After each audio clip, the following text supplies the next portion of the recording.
And more on the top sports story of the day so far. Team USA basketball winning by 10, but it was not that easy. They were down 5 at the half. They trailed with 9 minutes left to go in this game against Australia. But a big fourth quarter from Carmelo Anthony and Kyrie Irving, allowing the United States to win by 10 points, unbeaten streak, to 71 in a row dating back to 2006. We're going to go out to Rio now. Michael Eaves joining us on the phone, fellow SportsCenter anchor. Michael was in attendance for that game, but joining us now from just outside the arena. Michael, I got to ask you, what was the tension like in there when everyone found out that this was going to be a game? You know, you could sense, I don't want to use the word panic. I mean, maybe overstating it, but there was some anxiety on behalf of the USA squad when they realized that this was not going to be a blowout and this was going to be a game that they're going to have to fight tooth and nail to squeak out the W. They started doing some things uncharacteristically in terms of what we've seen so far through the first couple of games. You know, and really the defense, Chris, is where you have to start. In the first 2 games against China and Venezuela, suffocating is the word you would use for their defense, and it just didn't click tonight. Coach K started a different lineup. Not sure if that had anything to do with the team being out of sync. So I spoke to Tom Thibodeau just moments ago, and he handles the defense for Mike Krzyzewski with Team USA, and he said 2 things happened. One, they had bad floor balance on transition D, leading to some very easy buckets for Australia. But he also said even the half-court sets, they didn't do a good job of switching their screens, and that caught them as well, gave Australia a lot of open shots. And you go look at the stats, Australia shot better than 50% from the floor, and that's why they were able to keep this game as close as they did for so long. Bottom line is, though, they won the game. They still won by 10, lowest margin of victory in 4 years, but they still have that streak going, that 10-year streak that's now at 71 games. Now, they trailed for a lot of this game, so what in your mind was the turning point of this game? Oh, it was definitely Carmelo in the fourth quarter. He had a string there where he hit 4 threes in a row. Kyrie Irving also had a couple buckets in that fourth quarter. I mean, Carmelo was the guy from the very beginning. He had 14 points in the first quarter. And he finished with more than 30 tonight. He was the guy that when they needed a bucket the most, he was able to provide it. Now, I will say this. Matthew Dellavedova, you know, Australia, they got a lot of guys on that team that are NBA players, so there was no intimidation factor. And we have to give some credit to Australia. Tom Thibodeau said it. Paul George said it just moments ago as well. These guys have been playing well. They looked very impressive in their first 2 games prior to playing Team USA tonight. So sometimes you do have to give credit to the other team.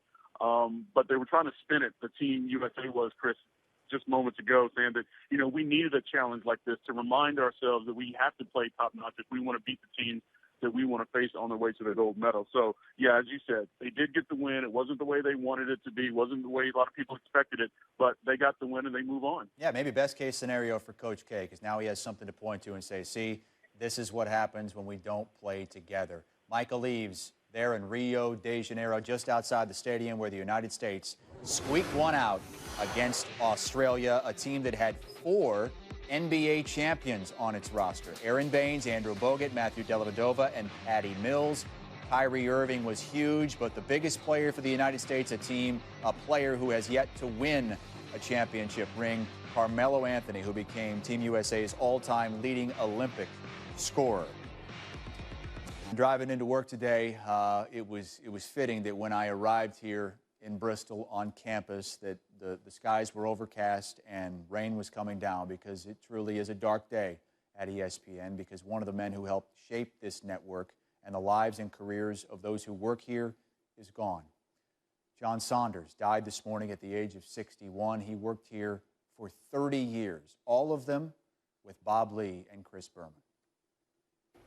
Trying to make sense out of something you really can't make sense out of. I think the most important thing, Chris, is that people understand that the guy they saw at home was the guy we grew to know and love. I mean, you can't fool the camera, but the generosity, the approachability, all of those characters, that was him. And through the 30 years that you and I knew and worked with him.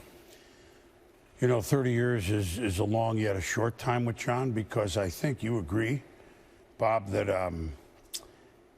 you met him for a minute, 2 minutes in 1986 or 87 or 88, and that's the same that he was 30 years later.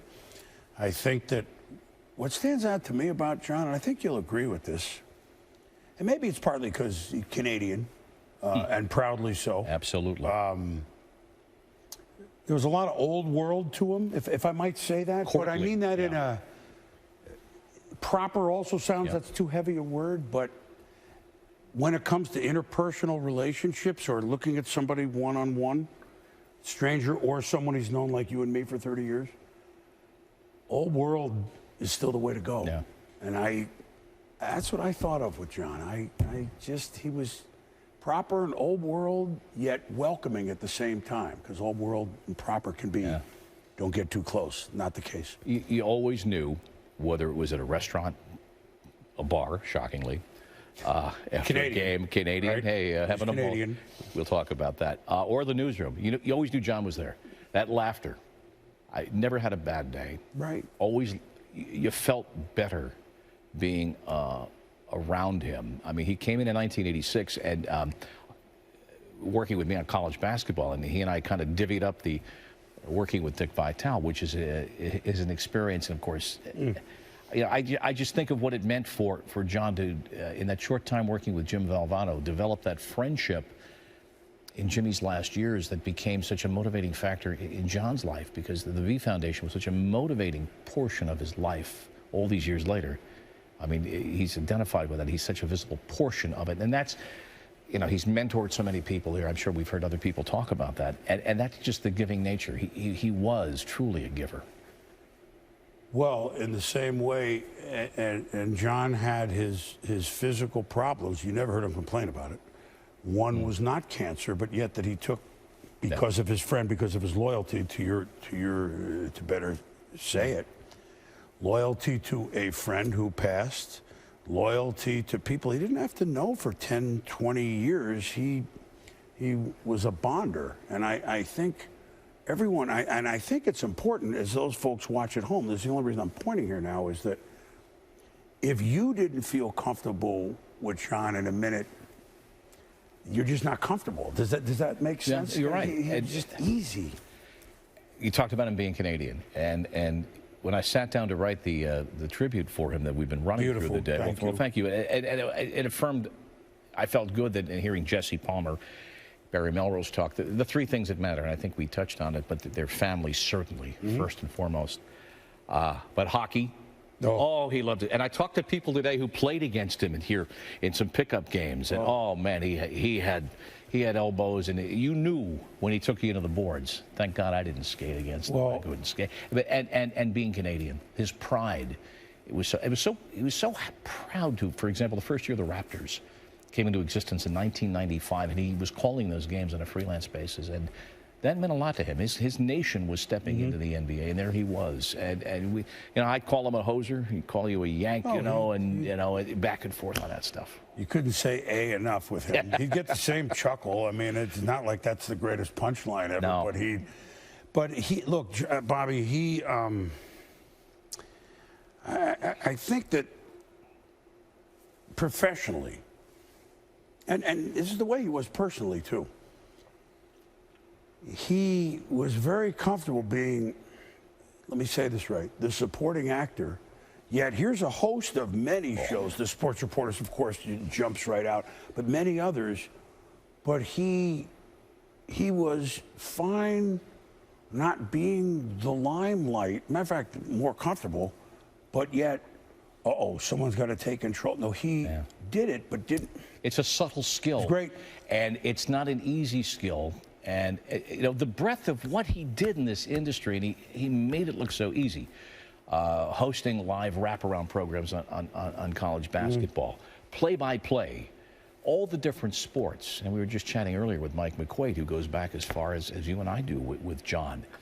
His 6 degrees of separation in this industry are astonishing when you look at the breadth of sports that he worked. I mean, if you were just to take a Rolodex of everybody in sports television or the sports industry, you'd reach in there and pull out a card. Chances are John knew them, worked with them, and are friends with them simply because he did so many things, and he did them all well, and he made it, and this is the important part, he made it look easy. He did, because that's damn hard thing to do. But I would never describe him as smooth, because that seems like that's thought out. Yeah, right. you know. You're right, he did. We just thought of that with Mike, that every sport, and of course, sports reporters covered every sport, whether it's Olympic judo to the National Football League. It doesn't really matter. And corralling all those guys on a Sunday Well, that's morning a with whole those. other story. Yeah, that early in the morning, you don't have your manners about you. Exactly. Most of the time. You need your caffeine. I think John would be honored to be remembered fondly, but I don't think that's what he was about at all. And, you know, here, if he was sitting here, you know, I would say onward, and I spell that with a U and a boot. I would say it that way, but I'm not trying to be funny. Right. He would, Right. he was never about that. He'd come in every room and he'd kind of slip in, but you knew he was there immediately. Yep. The laugh, it wasn't this bellowing, knock you out of the room laugh, but it was. You heard it, you knew it was his, yeah. right? Yeah. You know, I'll miss that. yeah, Darn it. I just. how to remember him? A hell of a broadcaster, certainly, but the guy who, when you sit, you talk, you know, you pull out your phone, latest pictures of your kids, you trade those stories. Who you'd hear from other people, not from John, about the good things he had done, mentoring people, helping out, his visibility with the V Foundation. So, and he leaves us, as you well know, Boomer, horrible cosmic coincidence, 20 years to the week since we lost Tom Mees. So there's something about this month of August. But remembering a good man who left us too soon, as I said, and we have a good thought for Wanda and the girls. Yes. We should have started with that, with Wanda and Aaliyah and Jenna. We love you very much. Bernie, your brother, and your extended family, which includes us here at ESPN, and as it turns out, includes at least two nations, America and Canada. John P. Saunders. John, go with God, my friend. we love you. We're fortunate to know you. Those are two guys that worked with him for all 30 years that John Saunders was here. Bob Lee and Chris Berman, the Saunders family, releasing the following statement. This tragic news brings us unspeakable sorrow. John was the patriarch of our family, and we can't believe he's gone. We are sincerely touched by the outpouring of support and sadness, which is a reflection of the character and integrity that defined him. While we don't yet have all the specifics, John wasn't feeling well physically in recent days, and sadly, he was unresponsive earlier this morning. We appreciate all of the thoughts and prayers for our cherished father, husband, brother, and uncle. Saunders is survived by his wife, Wanda, and his two daughters, Aaliyah and Jenna.